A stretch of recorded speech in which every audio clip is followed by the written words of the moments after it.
Friends, कैसे हैं आप लोग। उम्मीद करते हैं आप लोग अच्छे से पढ़ रहे होंगे। आज हम लोग जैसे कि जो भी 10th क्लास के जो चैप्टर्स हैं उसके जो भी किस प्रकार से किस चैप्टर्स का कितना वेटेज रहता है एग्जाम में, उन सभी के बारे में चर्चा किया था हम लोगों ने। आज हम लोग चर्चा करेंगे कि पैटर्न ऑफ क्वेश्चंस, कैसे क्वेश्चंस पूछते हैं, है ना। एग्जाम के जो फाइनल जो पिछला जो पैटर्न रहा है 2-3 साल का, कैसे उसमें क्वेश्चंस आ रहे हैं, यानी वस्तुनिष्ठ प्रश्न आ रहे हैं, लघु उत्तरीय प्रश्न आ रहे हैं, दीर्घ उत्तरीय प्रश्न आ रहे हैं, तो कैसे उसमें कितना रहता है, कितना का जवाब देना पड़ता है, और ये सभी जानिएगा तभी आपका अच्छा होगा। अगर ये सब नहीं जानिएगा तो आप ऐसे ही बना के आइएगा। अगर मान लीजिए 100 गो है तो वही सोचिएगा 100 गो पोत देते हैं, वही सोचिएगा पारघट लग जाए, लेकिन वहां तो 85 नंबर का न वैल्यू रहेगा, पोतने से क्या हो जाएगा, आपका शुरू से 50 गो चेक होगा। इसलिए चाहे मान लीजिए 2 नंबर के क्वेश्चन जो आते हैं उसमें क्या वेटेज होते हैं, कैसे कितने क्वेश्चंस आते हैं, कितने का जवाब देना पड़ता है, तो इन सभी के बारे में आइए हम लोग जानते हैं कि पैटर्न ऑफ क्वेश्चंस क्या है, कैसे पूछता है, कितने नंबर का पूछता है, कैसे उसका जवाब देना है, कितने का जवाब देना है, इन सभी चीजों के बारे में। तो जैसे हम लोगों का 10th का जो बाबू मैथ्स है, जो मैथ्स हम लोग का सब्जेक्ट है, टोटल हम लोग का जो मैथ्स है ये 100 मार्क्स का आता है। जो गणित है हम लोगों का 100 नंबर का आता है, 100 मार्क्स का। 100 मार्क्स कैसे आते हैं, किस चैप्टर से कितना आते हैं, इन सभी चीजों के बारे में हम लोग पढ़ चुके हैं। तो जो बाबू पूछने का जो पैटर्न है आपका 2 तरीका से है, 2 तरीका से। क्या, एक होता है आपका सब्जेक्टिव, क्या होता है आपका, एक होता है यहां पर, एक होता है ऑब्जेक्टिव। ऑब्जेक्टिव यानी ऑब्जेक्टिव टाइप्स के क्वेश्चन, ऑब्जेक्टिव टाइप मतलब वस्तुनिष्ठ, वस्तुनिष्ठ प्रश्न, वस्तुनिष्ठ प्रश्न या वस्तुनिष्ठ प्रकार के। और 2 नंबर में आ गया आपका जैसे यहां आता है सब्जेक्टिव प्रश्न, और दोनों का वेटेज बराबर है। सब्जेक्टिव का मतलब उसमें आपको बहुत सारे आ जाएंगे, आपको लघु उत्तरीय, दीर्घ उत्तरीय, अति लघु उत्तरीय, सब इसमें लगभग आ जाते हैं, लेकिन ऑब्जेक्टिव कहीं अति लघु आ जाएगा इसका, ठीक है। इसमें आपका 50 मार्क्स, टोटल 100 मार्क्स में 50 सब्जेक्टिव आते हैं और 50 नंबर का आपका क्या आएगा, आपका ऑब्जेक्टिव आएगा, ठीक है। अभी जो जैसे लास्ट बार 2020 यानी 2020 में आपको 60 क्वेश्चन ऑब्जेक्टिव दिया था, 60 क्वेश्चन दिया था, और 60 क्वेश्चन में से आपको 60 क्वेश्चन था, टोटल ऑब्जेक्टिव कितना, ऑब्जेक्टिव जो क्वेश्चन था वस्तुनिष्ठ यानी ऑब्जेक्टिव जो क्वेश्चन थे वो आपका कितना क्वेश्चन पूछा था, 60 क्वेश्चन, 60 प्रश्न पूछा था पिछला बार, मान लीजिए 2020 में। 60 क्वेश्चन में से आपको 50 क्वेश्चन बनाना है, कोई भी 50 क्वेश्चन, 1 से लेके फ्रॉम 1 to 60 कोई भी 50 को बनाइए, ठीक है। ऐसा नहीं है कि यही में धर के जो आ रहा है धर के 60 को लपेट दीजिए, 40 गोने से बनाइए, ऐसा गलती मत करिएगा। आपको 60 को कोई चुन के 60 को बनाना है, ठीक है, सॉरी 50 क्वेश्चन, मतलब इस 60 में से 50 क्वेश्चन को आपको चुन के बनाना है। तो 50 नंबर आपका ये ऑब्जेक्टिव हो गया। और जो सब्जेक्टिव होता है, तो जो सब्जेक्टिव होगा ये भी आपका 50 नंबर का आता है, और इसमें 2 तरह के पैटर्न होते हैं। पहले जब होते थे पैटर्न, यानी जो बहुत पहले अगर चला जाए तो वहां पर 2 नंबर, 3 नंबर, 4 नंबर, 5 नंबर, इस प्रकार के आता था बहुत पहले।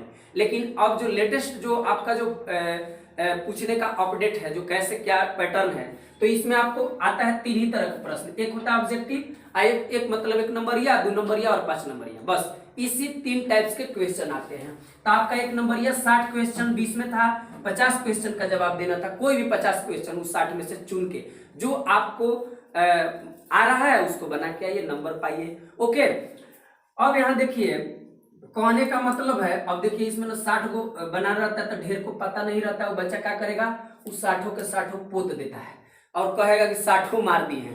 तो 60 मारे से कहे का मतलब कुछ नहीं होगा, गड़बड़ भी नहीं होगा।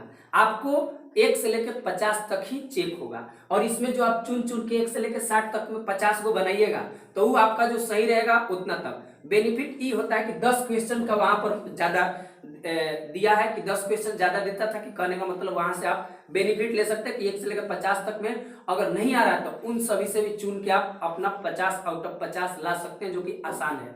और आप 50 को पूछेगा तो उसमें से लाइएगा, ऐसा कोई बड़ी बात नहीं है, ओके।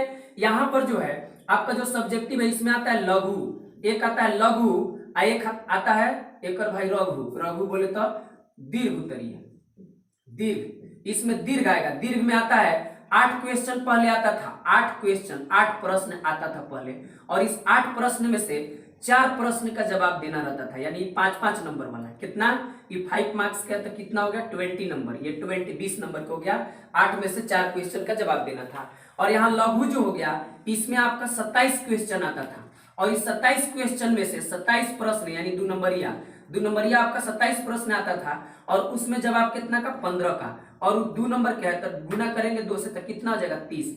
तो 30 और 20 50, यहाँ 1 से लेकर 60 तक, यानी 60 में से 50 बनाना है, ई 50। तो टोटल अगर जोड़ा जाए तो आपको कितना हो गया टोटल, ये 20 30 50 और 50 100, यानी टोटल 100 मार्क्स के, यानी 2020 में पूछा था इस पैटर्न को। लेकिन अब जो पैटर्न है, अगर ये आता भी है इस बार, तो आप इस पैटर्न से ही आएगा, इसके अलावा कोई पैटर्न नहीं आएगा, इसी से आता है। ओके, अगर आएगा भी तो। लेकिन इन्हें जो आपका पूछ रहा है, पिछला साल पूछा तो कैसे पूछा, यहां से सब्जेक्टिव में बाबू टोटल कितने क्वेश्चन कर दिया, यहाँ जो ऑब्जेक्टिव है इसमें आपको 100 प्रश्न कर दिया। कितना? 100 प्रश्न। और इस 100 प्रश्न में से आपको जवाब कितने प्रश्न का देना है? आपको 50 प्रश्न का। 50 प्रश्न को आपको बनाना है। 50 जो प्रश्न है इसको क्या करना है? बनाना है आपको। ठीक है, कोई भी 50, यानी 1 से लेकर 100 तक में अगर किसी को आ रहा है, मान लीजिए 70 क्वेश्चन नंबर आ रहा है, बनाइए। 99 क्वेश्चन आ रहा है, बनाइए। 100 नंबर आ रहा है, बनाइए। लेकिन 50 गो से ज्यादा मत बनाइए। 50 गो से ज्यादा इन द सेंस कहने का मतलब 1 से लेकर 50 से ज्यादा नहीं, उससे आप पार करिए, कोई बात नहीं है। लेकिन 50 टोटल नंबर ऑफ क्वेश्चन, इस 100 में से कई गो बनाना है आपको? 50 गो, 50 ही नंबर मिलेगा। और ज्यादा अगर मान लीजिए कोई पता नहीं लगे 100 पोत देगा, आप पोत देगा तो हो जाएगा गड़बड़। इसलिए गड़बड़ नहीं करना है आपको। 100 क्वेश्चन में से 50 क्वेश्चन बनाना है ऑब्जेक्टिव, और उसके बाद ये 50 नंबर आपका हो जाएगा। ठीक है, आपका अपना हो जाएगा, आपको दिखाई देगा, और आपके भविष्य में भी आप जब भी रिजल्ट देखिएगा तब प्रफुल्लित हो जाइएगा, हर्षित हो जाइएगा, थोड़ा अच्छा फील होगा। अदरवाइज नहीं तो अगर अभी नहीं पढ़िएगा तो उस समय थोड़ा सा, अगर अभी ढील दीजिएगा तो बाद में बड़ा खराब फील होगा। इसलिए अभी थोड़ा सा अच्छा से पढ़ना होगा। ओके, अच्छा से पढ़िए। अभी मान लीजिए अभी के जो बच्चे हैं, अभी जो एग्जाम देना उनको 3-3.5 महीना लगभग, या 4 महीना, पौने 4 महीना टाइम है, उसको अच्छे से अपने टाइम को 7-8 घंटा में बदलिए, उसको अच्छे से प्रैक्टिस करिए, रूटीन के तहत पढ़िए और प्रैक्टिस करिए। आपको आपका मार्क्स आपके हक में ही जाएगा। ठीक है, यहाँ पर आ गया सब्जेक्टिव है तो 2 तरह से, जैसे इसमें था एक लघु टाइप के था, एक में क्या था आपका दीर्घ। तो दीर्घ में आपका इसमें क्या है, थोड़ा सा अंतर है। यहाँ पे क्या है कि यहाँ 100 था, तो इसमें क्या पहले था, इसमें 60 क्वेश्चन, 60 में 50 का जवाब, इसमें क्या है 100 में 50 का जवाब। उसके बाद यहाँ जो 27 क्वेश्चन था, 27 प्रश्न था 2 नंबरिया, 2 नंबर वाला, यानी कि 2 अंक वाला, 2 अंक वाला है, 2 अंक वाला 2 मार्क्स, और ये कितना है 5 अंक का है, 5 मार्क्स का है। तो इसमें कैसे होता है, तो जरा देखिए, इसमें 2 मार्क्स वाला है, आपको 30, वहां 27 था, लेकिन यहाँ पर कितना हो गया 30, वहां पर कितना था 27, यहाँ पर 30 है, और 30 में से आपको मात्र 15 प्रश्न बनाना है, यानी कि आधा क्वेश्चन बनाना है। और आधा क्वेश्चन बनाइएगा और कितना मिल जाएगा आपका नंबर, तब 15 बनाइएगा, और 2 नंबर का एक है तो आपका कितना हो जाएगा 30 नंबर। 30 नंबर यहाँ से पा लीजिएगा। और जो लड़का तैयारी करेगा, थोड़ा सा भी सीरियस रहेगा, आपको 30 क्वेश्चन में से 15 क्वेश्चन आराम से इजी कर ले जाएगा और उसको नंबर मिलेंगे। ओके, सिर्फ ध्यान ये देना है कि जो भी फार्मूला का इस्तेमाल कर रहे हैं या जो भी प्रोसेस हम लोग कर रहे हैं, तो उसको मेंशन करते चलना है। सिंस हम जानते हैं देयरफॉर, इसलिए इसको ऐसे, इसलिए ऐसे लिख सकते हैं, ये सभी चीजों को मेंशन करते हुए जाइएगा, नंबर आपका कटेगा नहीं। ओके, और आप अपने से लिखिएगा, जितना आप में रचनात्मकता है उसको अच्छे से सजा के लिखिएगा, विद राइटिंग लिखिएगा, नंबर कटेगा नहीं। तो ये आपका कहा जाएगा आपका 30 मार्क्स का। इधर ये जो है, जो उधर था इधर भी वही है, यानी 8 प्रश्न पूछेगा, 8 जो भी पूछ रहा है 8 प्रश्न में से मात्र आपको 4 क्वेश्चन का जवाब देना है, यानी कि 5 नंबर वाला, यानी 4 क्वेश्चन का जवाब दीजिएगा। एक क्वेश्चन कितने का, 5 नंबर का, तो आपका कितना हो गया टोटल, आपका 5 के 20, यानी 20 नंबर इधर हो गया, 30 नंबर इधर, टोटल आपका कितना था 50 नंबर, तो आपका कितना आ गया टोटल इधर से 50 नंबर। यानी 8 क्वेश्चन में से 4 क्वेश्चन एकदम आसानी से आप कर ले जाइएगा। और जब भी सब्जेक्टिव बनाइए, इस 5 वाला नंबर वाला जो 5 अंक का जो प्रश्न है, इसको बनाते वक्त आप जैसे मान लीजिए मेंसुरेशन का सवाल है तो डायग्राम जो फिगर है, फिगर को बनाइए, उस जो चित्र उसका बनाइएगा, उसमें रिप्रेजेंट करिएगा, राइटिंग अच्छा से लिखिएगा, और उसमें मान लीजिए जो भी हाउ हुआ कैसे मैंने किए हम उसका किए उसको मेंशन कर दिया साइड में। जैसे मान लीजिए कोई फार्मूला यूज हो रहा है तो हम लिख दिए कि ए स्क्वायर सिंस होता है ए स्क्वायर माइनस बी स्क्वायर बराबर, एक बार आपका प्लस में करके एक बार माइनस में करके गुना। तो इस प्रकार से अगर यहाँ कुछ भी हम कर रहे हैं और यहाँ पे लिख दिए, रिप्रेजेंट कर दिए कि ये चीज लिखे हैं तो इससे हम लिखे हैं, तो आपका नंबर कटने के चांसेस नहीं है, नहीं कटेंगे, आपको नंबर मिलेंगे। और साथ ही साथ थोड़ा राइटिंग में लिखेंगे तो आपको ज्यादा बेनिफिट होगा, ओके, और ज्यादा लाभ मिलेगा। और रचनात्मकता के साथ पढ़िए, रटना छोड़ दीजिए। रटने से मैथ्स कभी आएगा नहीं, सिर्फ पास हो सकते हैं, लेकिन यहाँ पास होइएगा, आगे जाके आपका ये 11-12 है उसमें पास होइएगा। और ग्रेजुएशन तो ऐसे पास कोई करने का प्रयास नहीं करता, पास हो जाता है। ग्रेजुएशन का ऐसा यहाँ सिस्टम है कि पास हो जाता है आदमी, ओके। लेकिन थोड़ा सा जैसे ही आप कंपटीशन में जाइएगा, अब बताइए वहां क्या करिएगा, तो आपको तो पढ़ना पड़ेगा, रट कर कुछ नहीं हो सकता। इसलिए आपको मैथ्स को रचनात्मक तरीका से, आपको कंस्ट्रक्टिव तरीका से पढ़ना होगा। रटने के बजाय आप लिख लिख कर पढ़िए, कॉपी पर फार्मूला का अलग कॉपी बनाइए, उसको बार बार देखिए और उस पर उससे आधारित जो प्रश्न है उस पर, और जो प्रीवियस ईयर क्वेश्चंस है, सबसे ज्यादा आपका 3-4 जो स्रोत है पढ़ने का, उन सभी पर फोकस करिए। पहला आपका हो गया, सबसे पहले आपका हो गया क्वेश्चन बैंक। क्या हो गया आपका क्वेश्चन बैंक। जो क्वेश्चन बैंक है, क्वेश्चन बैंक पर ज्यादा थोड़ा फोकस करना होगा। इससे पता चलता है कि आपको क्या पढ़ना है ना, what to read, what to study, है ना। इससे आपको पता चला क्या पढ़ना है, क्या पूछ रहा है ना। ये आपको क्वेश्चन बैंक बताएगा। और इससे बहुत सारे बेनिफिट ये मिलता है कि रिपीटेड क्वेश्चन आते हैं, उनका आप प्रैक्टिस कर सकते हैं। पहला नंबर में ये।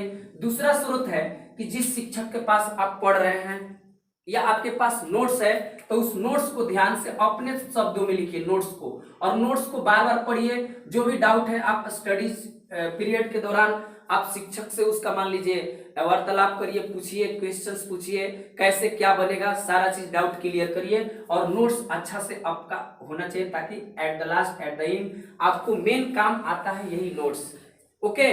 क्योंकि आप बहुत सारे क्वेश्चंस अलग अलग टाइप्स के खोजिएगा, किस टाइप के, इस नेचर के, कहां से करें, तो आपको मिलेगा नोट्स में, ओके। जो कि यहाँ पर हम लोग सब चीज प्रोवाइड करेंगे, ओके, पढ़ेंगे हम लोग अच्छे से। यहाँ पे थर्ड नंबर में आपका हो गया, आपका ये हो गया आपका कि जैसे ये हो गया आपका ये, और एक हो गया आपका SCERT, जो हम लोगों का किताब का ये NCERT जो होता है, हम लोगों में जैसे बिहार बोर्ड के कहते हैं SCERT, हम लोग का उस किताब के विथ एग्जाम्पल में क्या दिया, उसका एक्सरसाइज प्रश्नावली में क्या दिया है, उन सभी चीजों को अगर पढ़ लिए तो आपको यकीन मानिए कि आप 100 आउट ऑफ 100, 100 में 100 लाइएगा। सिर्फ और सिर्फ आप रेगुलर अगर प्रैक्टिस करते हैं, रेगुलर फार्मूला के आप लिखते हैं, लिख लिख कर पढ़ते हैं, रटना छोड़ के सीखना चालू करते हैं, तो आपका ये कहीं जाएगा नहीं, ओके। आपको एकदम डेफिनेटली आएगा, लेकिन थोड़ा आपको रेगुलर रहना पड़ेगा, पैसेंस रखना होगा, और आप में थोड़ा सा ईमानदारी लाना होगा, ऑनेस्टी लाना होगा, देन तब आपको जाके ये मार्क्स आएंगे, ठीक है। और दुनिया आपको पावरफुल लोगों के सामने झुकती है, ओके, और कमजोर लोगों के साथ ही नहीं, सब कमजोर लोगों के सामने झुकेंगे नहीं, उसको झुकाएगी, ओके। तो पावरफुल बनिए, और पावरफुल बनने के लिए आपको एजुकेशन प्राप्त करना होगा। और एजुकेशन रट के नहीं प्राप्त कर सकते हैं, एजुकेशन को समझ कर प्राप्त करिएगा, एकदम जिंदगी एकदम आपका पूरा आसान हो जाएगा, ओके। तो अच्छे से पढ़िए, और इसको एकदम आपको एकदम एम बनाइए कि हमको 100 आउट ऑफ 100 लाना है। और मैथ्स में ऐसा पैटर्न है, और किससे क्या प्रश्न आते हैं, कितने नंबर के आते हैं, किस टॉपिक को कितना पढ़ना है, इन सभी चीजों के बारे में भी हम लोग चर्चा कर लिए हैं। और हम लोग किसी भी एक टॉपिक को या निर्देशांक जो नियामक ज्यामिति है उसको हम लोग स्टार्ट करेंगे, और बारी बारी से पढ़ेंगे कैसे उसका फॉर्मूला आता है। दूरी सूत्र है √(x2 - x1) का whole square plus y2 - y1 का होल स्क्वायर, तो कैसे, इन सभी चीजों के बारे में with proof, with details, with questions पढ़ेंगे, ओके। तो आपको उम्मीद करते हैं कि इन सभी चीजों के बारे में समझ में आया होगा। और मैथ्स रटने वाला सब्जेक्ट नहीं है, आप उसको, वह समझने वाला सब्जेक्ट है, समझ कर पढ़िए, आपको लॉन्ग टाइम तक याद रहेंगी और आप उससे दूसरे चीजों को, उस टाइप्स के और क्वेश्चंस को बना लेंगे। ठीक है, पढ़ना और सीखना दोनों में अंतर है। और पढ़ने के लिए या पढ़ाने के लिए कोई पढ़ा देगा, लेकिन सिखाने के लिए आपको खुद सीखना पड़ेगा। और जैसे आपको भी अगर आगे लॉन्ग टाइम तक याद रखना है चीजों को, तो आपको भी खुद रचनात्मकता लाना होगा, सीखना होगा। और जब आप चीजों को अलग अलग तरीका से सोचना चालू करते हैं, अब एक क्वेश्चन दे देगा, एक क्वेश्चन को हल लाकर ऐसा नहीं सोचना है कि अरे कैसे कैसे मैंने किसी प्रकार से आ गया, ऐसा नहीं सोचना है किसी प्रकार से आ गया आंसर, बस आ गया, नहीं सोचना है कि ये दिया है, ये हटा देंगे, हई रहेगा तो कैसे होगा। अगर ये करिएगा तो एक क्वेश्चंस में बहुत सारे क्वेश्चंस आप बना सकते हैं, खुद बना सकते हैं, और आप में निश्चित रूप से परफेक्शन आएगा और आप प्रैक्टिस से इसको कर सकते हैं, इजीली ला सकते हैं। ये आपका टारगेट होना चाहिए और इजीली आएगा भी। ओके, तो आप उम्मीद करते हैं कि सब समझ में आया होगा कैसे क्या है। ओके, तो आज के लिए इतना ही, थैंक यू।